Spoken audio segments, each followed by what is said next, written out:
Monsieur Pilato. Merci Madame la Présidente. J'aimerais revenir sur le stockage de l'eau. Les dernières études de ruissellement, Mesdames les ministres, elles datent de 30 ans. Entre-temps, il y a eu l'urbanisation.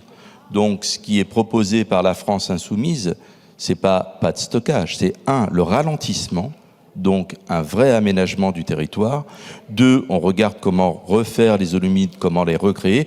3, nous ne sommes pas contre le stockage de retenues collinaires.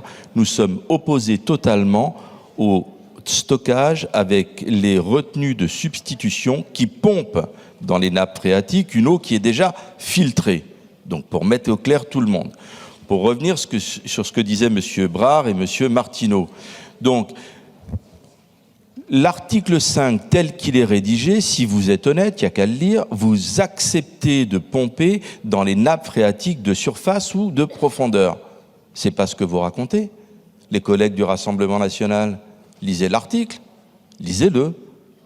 Donc, quand on parle de retenue collinaire, nous pouvons soutenir s'il y a une vraie étude du relief des sols, s'il y a une vraie étude du ruissellement, c'est ce qui est proposé dans les dernières propositions de loi qu'on a déposées avec mon groupe, on va vous suivre.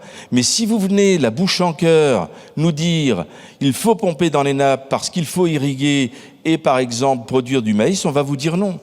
Donc quelque part on va soutenir ces amendements de Madame Batho, le 919, parce que justement, il fait un moratoire et il va nous imposer de discuter de l'aménagement du territoire, des ruissellements, et ensuite on pourra parler du stockage, et ensuite on pourra parler des usages de l'eau et de la priorité à y mettre. Merci. Merci. On vote donc sur cet amendement 919 à main levée. Double avis défavorable, commission et gouvernement. Qui est pour? Qui est contre? Il est rejeté.